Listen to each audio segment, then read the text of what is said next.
There's something I need to tell you, and it might completely change how you see your journey. If you've been pushing, forcing, grinding your way toward your dreams and feeling like you're swimming upstream against an invisible current, there's a profound reason why. What if I told you that the very act of struggling is evidence that you're operating from a frequency that repels what you seek? What if the exhaustion you feel isn't from lack of effort, but from fighting against the natural flow of creation itself? I want you to imagine for a moment that you're trying to tune into your favorite radio station. You know the music is there, broadcasting constantly, but all you hear is static and interference. You turn the dial frantically, adjusting and readjusting, becoming more frustrated with each passing moment. The harder you try to force that clear signal, the more distorted it becomes. This is exactly what happens when we approach our deepest desires from a place of desperation and force. We create what quantum physicists call frequency interference, where our signal becomes so scattered and contradictory that the universe simply cannot respond with clarity. Think about the last time you desperately wanted something. Perhaps it was a relationship, a career opportunity, financial abundance, or healing for your body. Remember how that desperation felt in your chest, that tight, anxious energy that made you want to control every detail, to push every door, to make things happen through sheer willpower. That feeling, as familiar as it might be, is actually the signature of resistance. It's your nervous system broadcasting fear, disguised as ambition, lack masquerading as desire. The ancient scriptures speak of this phenomenon in ways that modern science is only beginning to understand. When we read about the peace that passes all understanding, about asking and receiving, about faith moving mountains, we're being given instructions for operating from a completely different frequency than struggle. We're being invited into a state of being that transcends the need to force outcomes, a way of living that allows creation to flow through us, rather than being wrestled from an unwilling universe. Here's what most people don't understand about manifestation, about prayer, about creating change in their lives. Every thought you think, every emotion you feel, every tension you hold in your body is broadcasting an electromagnetic signal into the quantum field that surrounds and interpenetrates all things. This isn't metaphysical speculation anymore. This is measurable science. Your heart alone generates an electromagnetic field that extends up to 8 feet beyond your physical body. And when you're in a state of stress, anxiety, or forcing, that field becomes chaotic, erratic, sending mixed signals that confuse the very fabric of reality around you. When you're struggling, you're essentially telling the universe two contradictory things simultaneously. Part of you is saying, "I want this so badly," while another part is screaming, "I don't have it, I might never get it, I'm separate from what I desire." The universe, being a perfect mirror, reflects back this contradictory energy by maintaining the very struggle you're broadcasting. It's not punishment, it's pure physics. Like attracts like, not just in terms of thoughts, but in terms of the total energetic signature you're emitting moment by moment. Consider for a moment the most effortless achievements in your life. Perhaps it was meeting someone who became important to you, receiving an unexpected opportunity, or having a solution arrive just when you needed it most. In those moments, you weren't struggling, were you?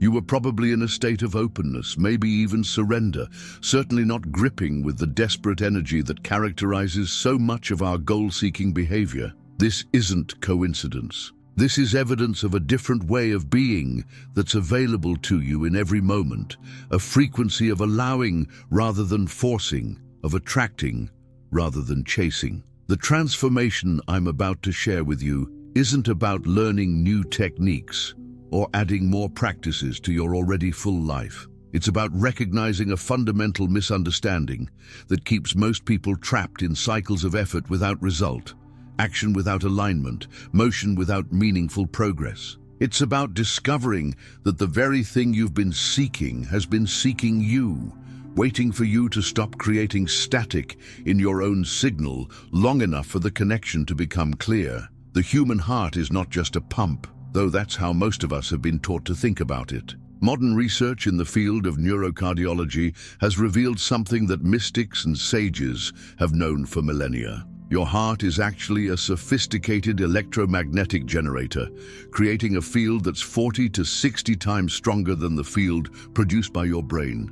This isn't poetry or metaphor. This is measurable, reproducible science that's revolutionizing our understanding of how consciousness and reality interact at the most fundamental levels. When you're in a state of stress, fear, or struggle, your heart rhythm becomes erratic and chaotic. Scientists call this state incoherence, and it has cascading effects throughout your entire system.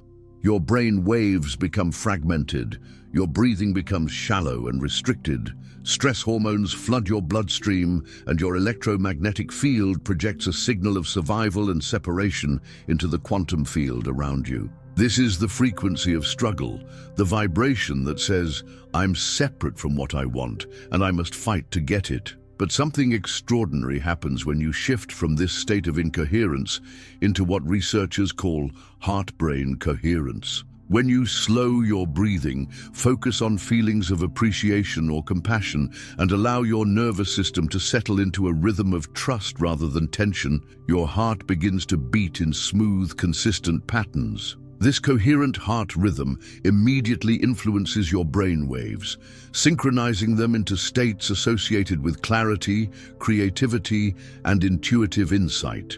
Your stress hormones decrease, regenerative hormones increase, and your electromagnetic field stabilizes into a powerful, focused transmission. From a quantum perspective, this coherent state creates what physicists call constructive interference, where all aspects of your being are aligned and amplified rather than scattered and conflicted. Think of it like the difference between a standard light bulb, which scatters photons in all directions, and a laser, which focuses those same photons into a coherent beam capable of extraordinary precision and power. When your heart, mind, and nervous system are coherent, you become like a human laser, projecting a clear, focused intention into the fabric of reality itself. This is why ancient spiritual traditions have always emphasized practices that cultivate inner stillness, why prayer has been described as both petition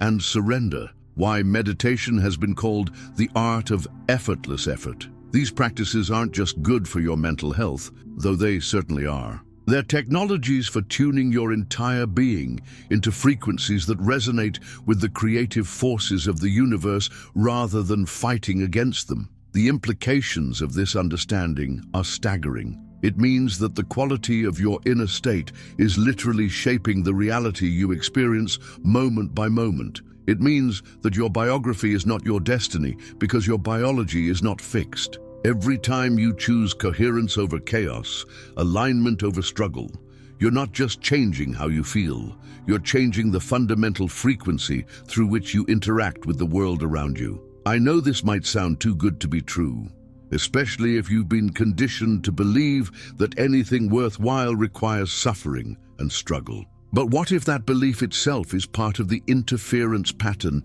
that's been keeping you stuck? What if the very idea that you have to earn your good through hardship is just another form of resistance that's blocking the natural flow of abundance and opportunity in your life? Before we go deeper into how to cultivate this state of coherence, I want you to know something. The fact that you're here, listening to these words, feeling something resonate in your heart, means you're already beginning to tune into a different frequency. You're part of a growing community of souls who are ready to move beyond the old paradigm of force and struggle into something far more elegant and effective. If this is touching something true in you, I'd love for you to become part of our family here at Dark Noesis by subscribing and letting me know in the comments what patterns of struggle you're ready to release. Your story matters, and sharing it might be exactly what someone else needs to hear to begin their own transformation. To understand why struggle is evidence of misalignment, we need to examine what actually happens in your body and energy field when you shift from forcing to allowing. Most people have never been taught to recognize the subtle but profound differences between these two states, which is why they continue to operate from patterns that exhaust them while producing minimal results. When you're in a state of forcing, your entire nervous system goes into what scientists call sympathetic dominance, the fight-or-flight response that was designed to help our ancestors survive immediate physical threats. Your breathing becomes shallow and rapid, confined mostly to the upper chest.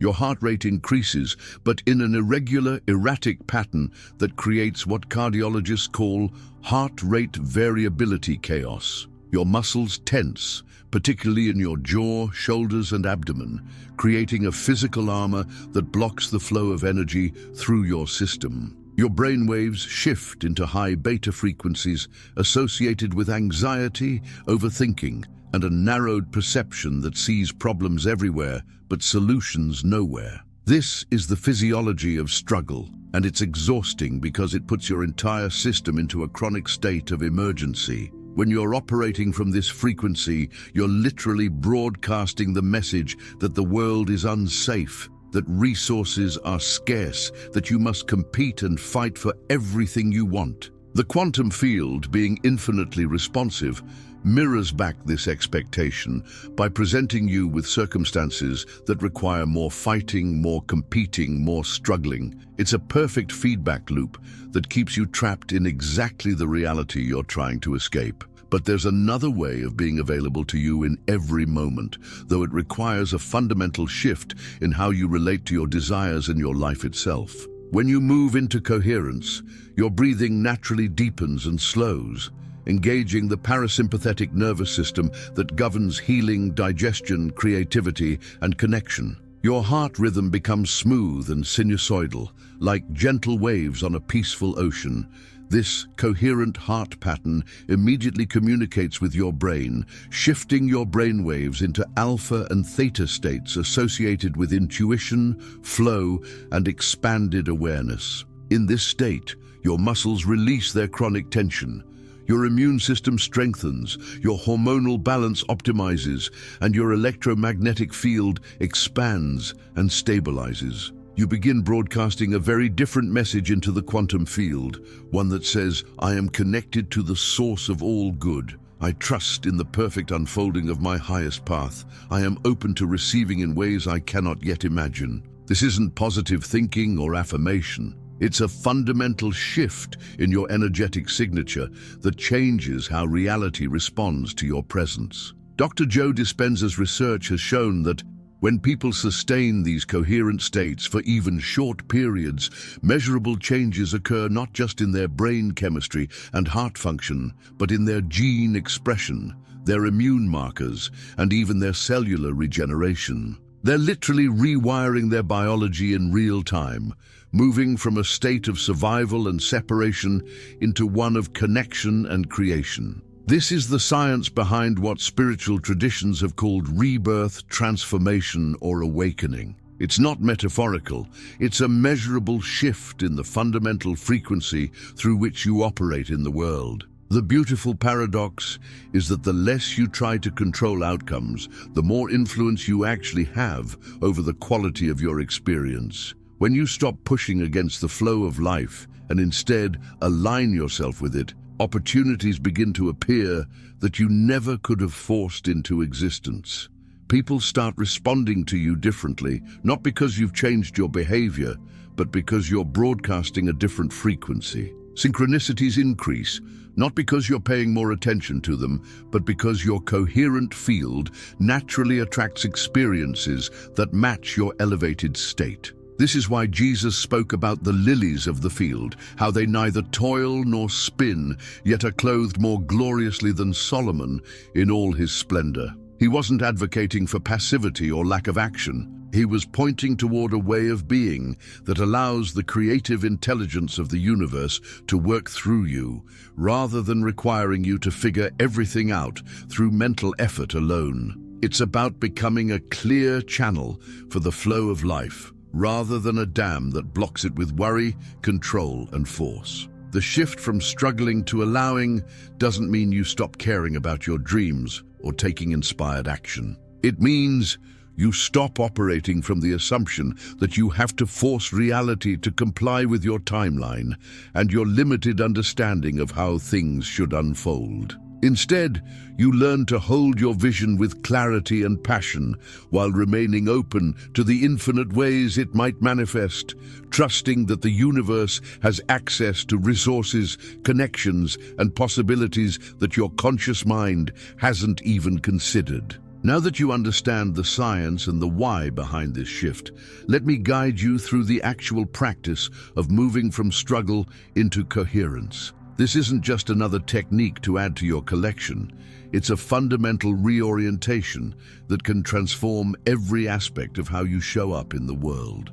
The beauty of this practice is its simplicity, though don't mistake simple for easy. Like learning to play a musical instrument, it requires consistent practice before it becomes your natural way of being. The first step is learning to recognize when you're operating from the frequency of struggle versus the frequency of allowing. Most people are so accustomed to tension and effort that they don't even realize when they're broadcasting resistance. Start paying attention to your body throughout the day. Notice when your breathing becomes shallow, when your jaw clenches, when your shoulders rise toward your ears. These physical contractions are your early warning system, telling you that you've slipped into the frequency of force and separation. When you catch yourself in this state, the first impulse is often to judge yourself or try to force yourself to relax, which of course only creates more tension.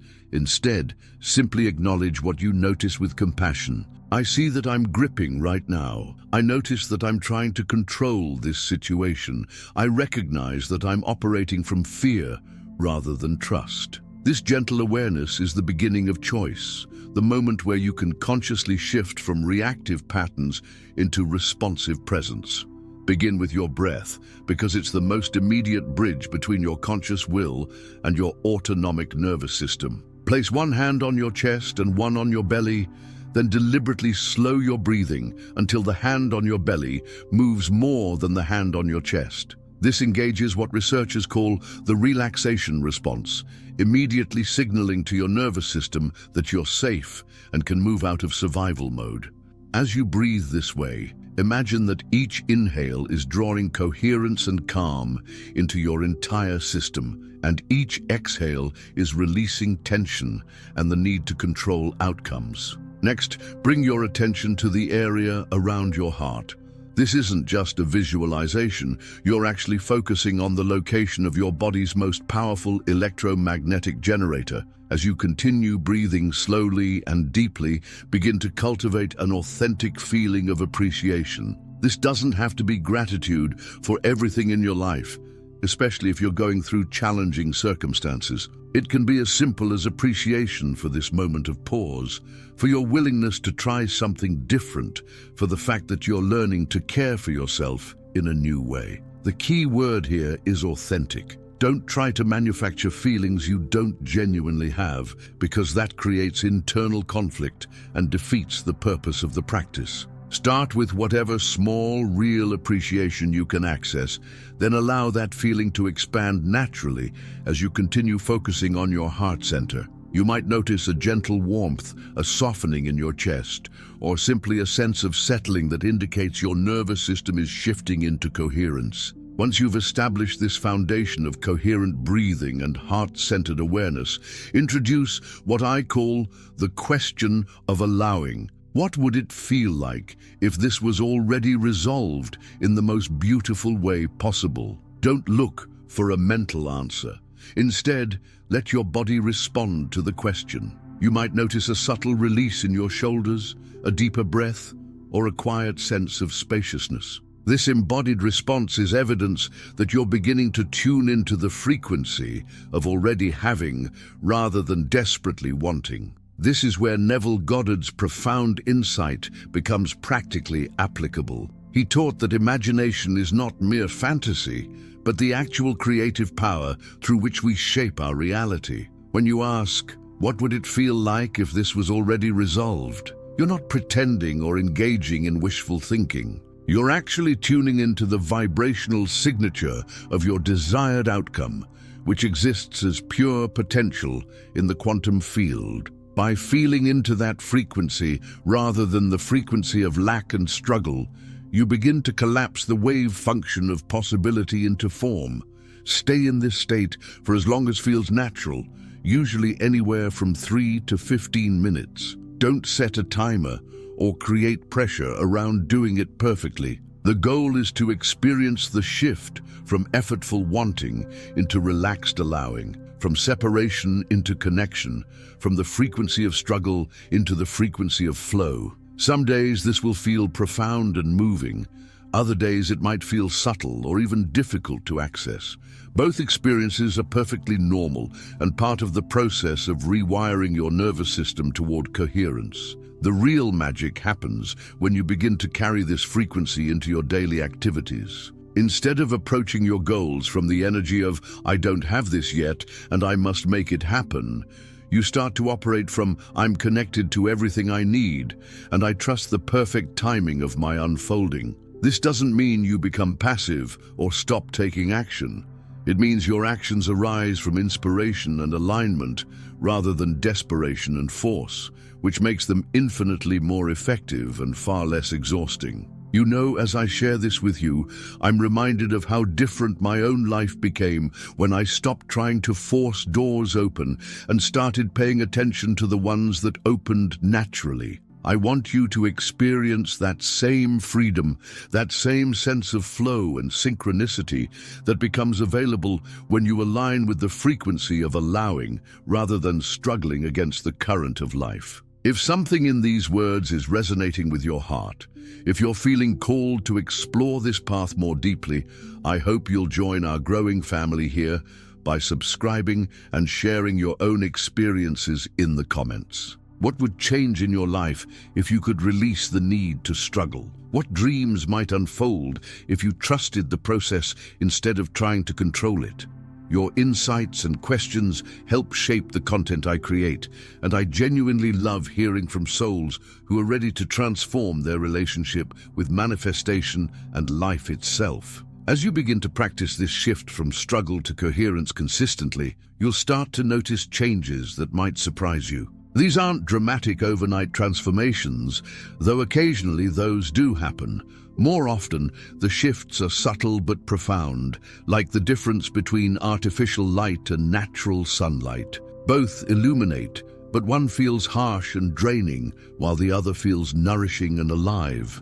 The changes you'll experience as your frequency stabilizes have this same quality of natural ease and flow. One of the first signs that your energetic signature is shifting is an increase in what most people call coincidences or synchronicities. You might think of someone you haven't spoken to in years and receive a message from them that same day. A book might fall off a shelf in a bookstore, and when you pick it up, it contains exactly the insight you needed for a situation you're navigating. You might feel an inexplicable urge to take a different route to work and discover an opportunity or connection that changes the trajectory of your month. These aren't random occurrences. They're evidence that your coherent field is interacting more fluidly with the larger web of consciousness and possibility that connects all things. Your relationships will also begin to recalibrate in ways that might initially feel confusing, but ultimately prove to be profoundly healing.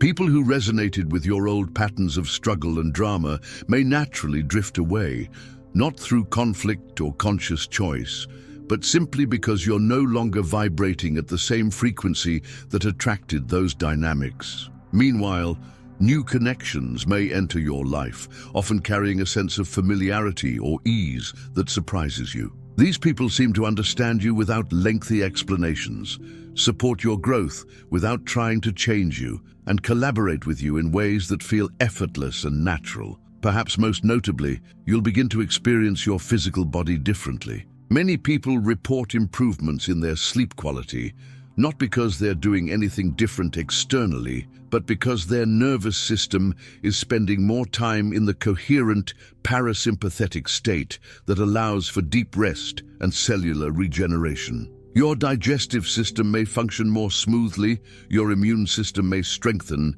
and you might notice that your body releases tension spontaneously throughout the day without your conscious effort. Your relationship with challenges and setbacks will transform in ways that feel almost miraculous. Instead of immediately contracting into stress and panic when problems arise, you might find yourself naturally taking a breath, stepping back, and looking for the larger pattern or lesson that's trying to emerge. This doesn't mean you become passive or uncaring about difficulties. Rather, you develop what spiritual traditions call equanimity, the ability to remain centered and responsive rather than reactive, regardless of external circumstances. One of the most profound shifts you'll notice is in your relationship with time. When you're operating from struggle and force, time always feels scarce, like you're running out of opportunities or racing against some invisible deadline. But as you settle into coherence, you begin to experience what the Greeks called kairos rather than chronos, qualitative time rather than quantitative time. Moments feel fuller, richer, more present. You stop rushing through your life trying to get somewhere else and start inhabiting where you are with greater depth and appreciation. Your decision-making process will become more fluid and intuitive. Instead of analyzing every choice to death or seeking external validation for every move, you'll begin to trust the subtle guidance that emerges from your coherent state. You might find yourself knowing things without being able to explain how you know them, or feeling drawn toward opportunities that don't make logical sense but feel profoundly right in your body. This is your natural intelligence coming online. The same intelligence that guides birds in their migrations and trees in their seasonal cycles. Perhaps most importantly, you'll develop what I call quiet confidence, a sense of your own worth and capability that doesn't depend on external achievements or other people's approval. This isn't arrogance or superiority.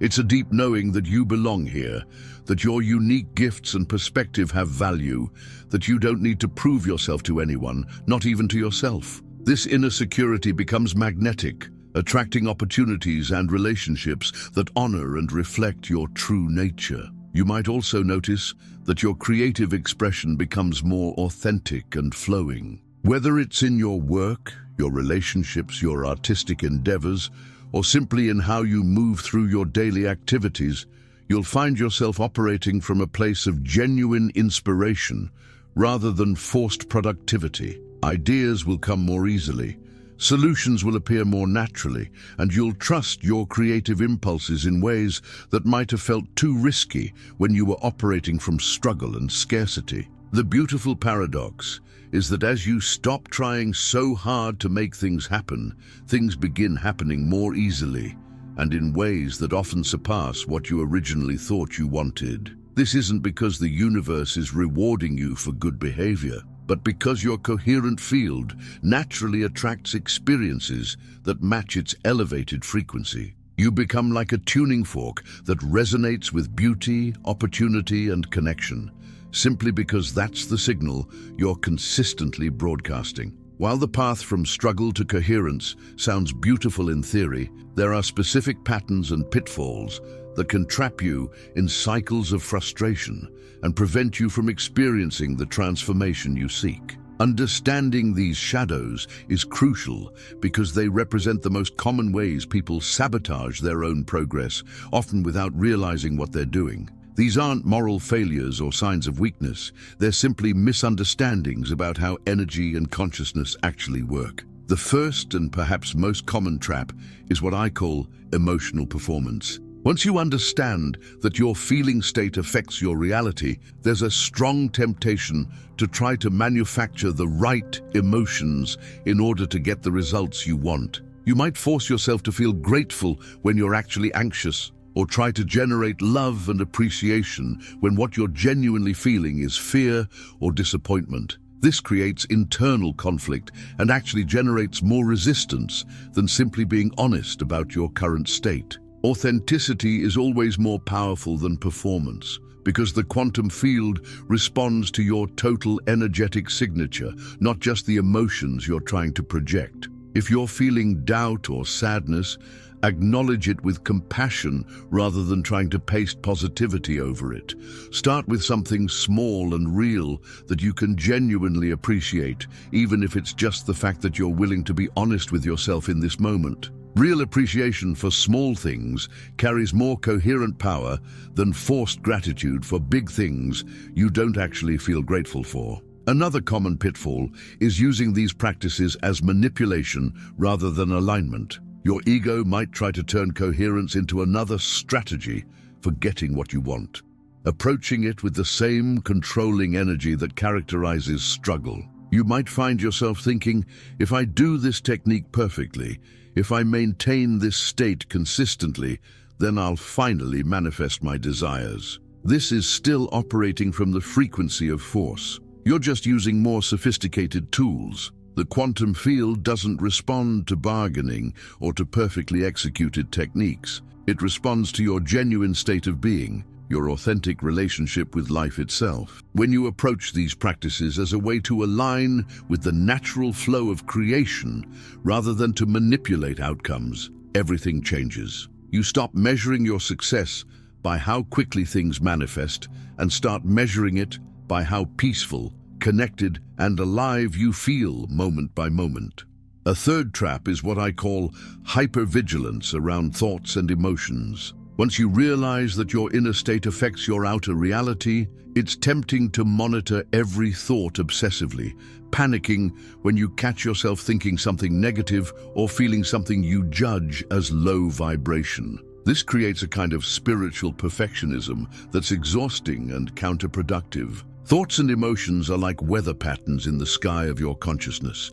They arise, move through, and pass away naturally when you don't resist them or identify with them completely. You don't have to control every mental fluctuation any more than you have to control every cloud in the sky.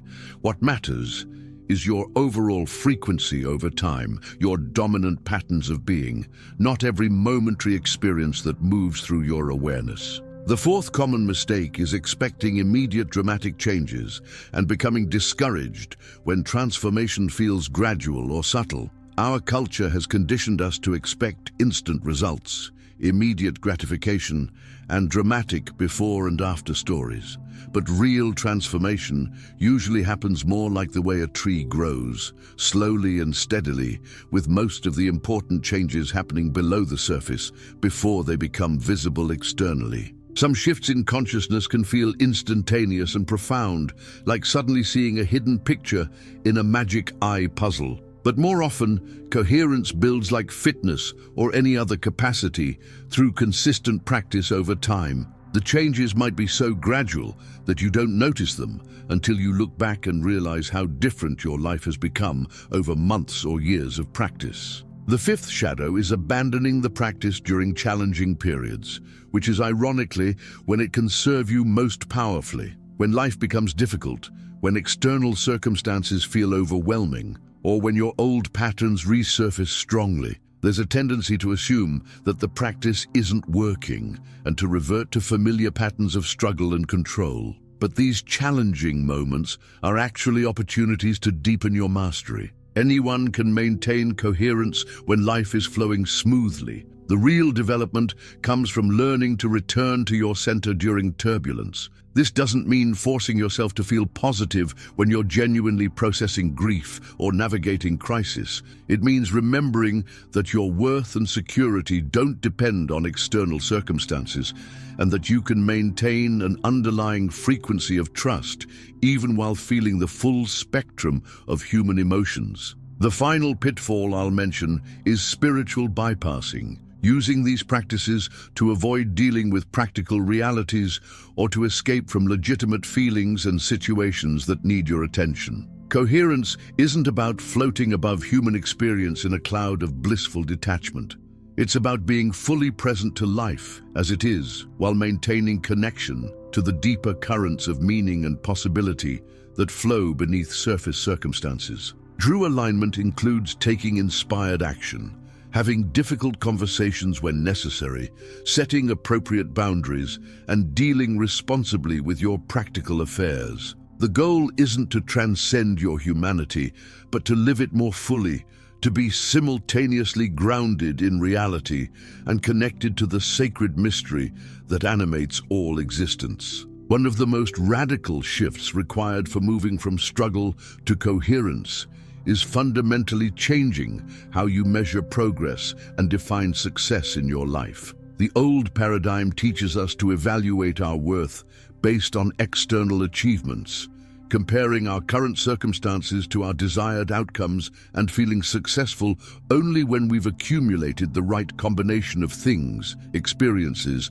or status markers. But this approach keeps you trapped in the frequency of lack because it's always pointing toward what you don't yet have, rather than celebrating the abundance of what's already present. In the quantum age, success becomes an inside job, measured not by what you've acquired, but by the quality of consciousness you maintain moment by moment. Instead of asking, "Have I manifested what I wanted?" you begin asking deeper, more meaningful questions that actually indicate whether you're living from coherence or struggle. Questions like, did I respond to today's challenges from love or fear? Did I trust the process even when I couldn't see the outcome? Did I maintain my center during moments of uncertainty? Did I choose alignment over attachment? These questions might sound less concrete than traditional success metrics, but they're actually measuring the only thing that truly determines the quality of your life experience, your state of being. A person living from coherence in modest external circumstances can feel more fulfilled, peaceful, and genuinely successful than someone who has achieved every external goal but lives in constant anxiety about maintaining or increasing what they've accumulated. This shift in perspective doesn't mean you stop caring about outcomes or cease taking action toward your dreams. It means you stop making your peace and self-worth conditional on achieving specific results in specific timeframes. You learn to hold your visions lightly, with passion but not desperation, knowing that the universe often has plans for you that are far more beautiful and expansive than what your limited human perspective could imagine. Consider how different your daily experience becomes when you define success as maintaining coherence rather than controlling outcomes. Instead of waking up with anxiety about all the things you need to make happen, you wake up with curiosity about what wants to emerge through you today. Instead of ending each day by cataloging your failures to achieve certain benchmarks, you reflect on moments when you chose presence over pressure, flow over force, trust over control. This internal definition of success creates a positive feedback loop that actually makes external success more likely and more fulfilling. When you're not desperate for specific outcomes, you make better decisions because you're not coming from fear and scarcity. When you're genuinely at peace with where you are, you become more attractive to opportunities and relationships because people can sense your authenticity and groundedness.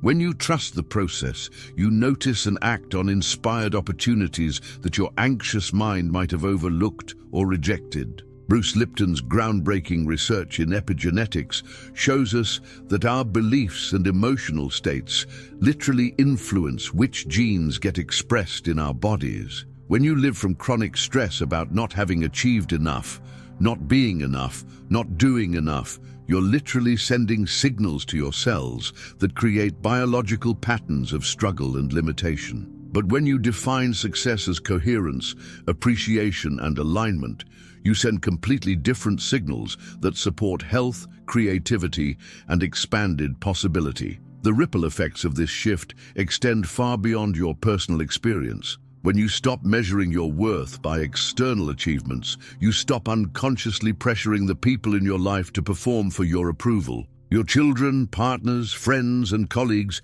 feel safer to be authentic around you because they sense that your love and acceptance aren't conditional on their meeting your expectations. This creates deeper, more genuine relationships that nourish everyone involved. You also become a living example of a different way of being in the world. In a culture obsessed with productivity, accumulation, and competition, Someone who embodies genuine contentment and coherence stands out like a lighthouse. Without saying a word about your philosophy or practices, you demonstrate that it's possible to be successful without being stressed, ambitious without being attached, caring without being controlling. This doesn't mean you become complacent or stop growing and evolving. If anything, you become more creative, more innovative, more willing to take inspired risks because your sense of security doesn't depend on maintaining a particular image or set of circumstances.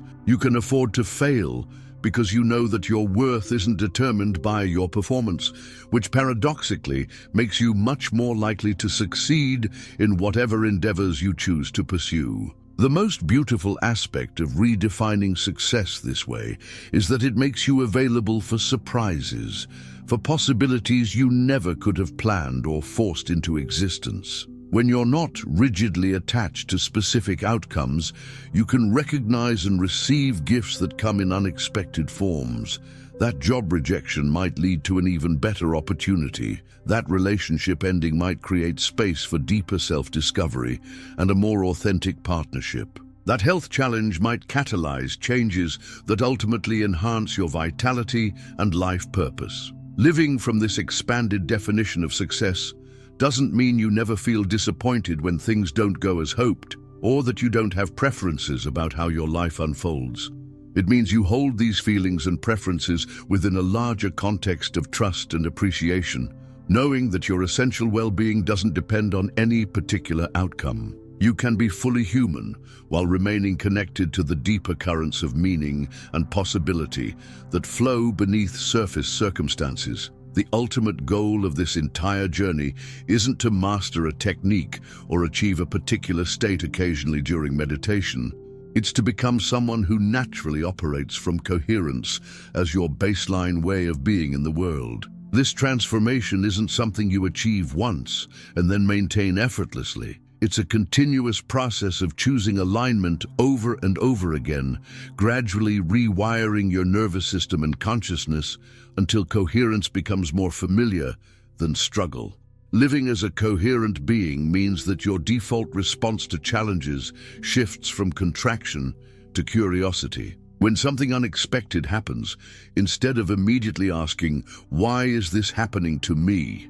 you find yourself asking, "What is this here to teach me? How might this be serving my highest good in ways I can't yet see? What would love do in this situation?" These questions don't come from your thinking mind trying to be positive.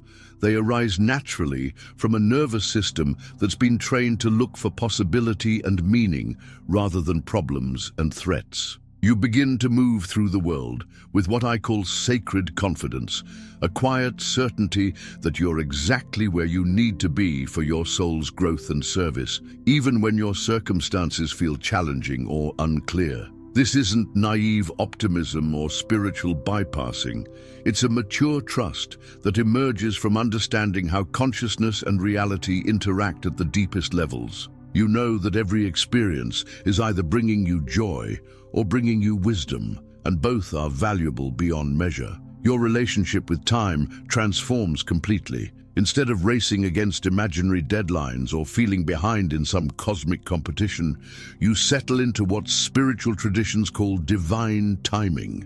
You understand that everything in your life is unfolding at exactly the right pace for your development and service. This doesn't make you passive or complacent. If anything, it makes your actions more precise and effective because they arise from inspiration rather than desperation. The practice of returning to coherence becomes as natural as breathing. Throughout your day, you automatically notice when you're slipping into old patterns of tension or control, and you gently guide yourself back to center without drama or self-judgment. You might take a conscious breath while waiting in line, place your hand on your heart during a difficult conversation, or pause to appreciate something beautiful when you feel yourself rushing through life unconsciously. Your presence begins to affect others in ways that might surprise you. People often comment that they feel calmer around you, that conversations with you leave them feeling more hopeful or centered. This isn't because you're trying to heal or fix anyone.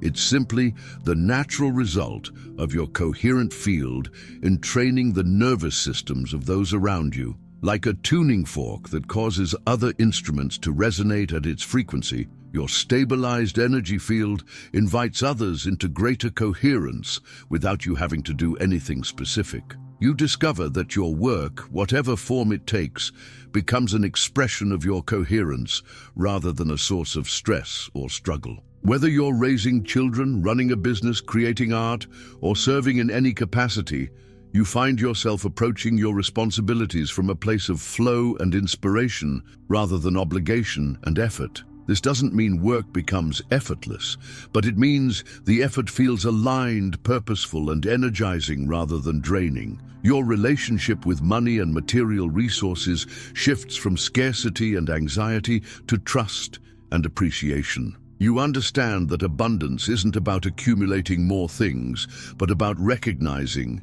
and receiving the constant flow of support that's always available. You make financial decisions from clarity rather than fear, and you find that resources tend to appear when you need them, often in unexpected ways.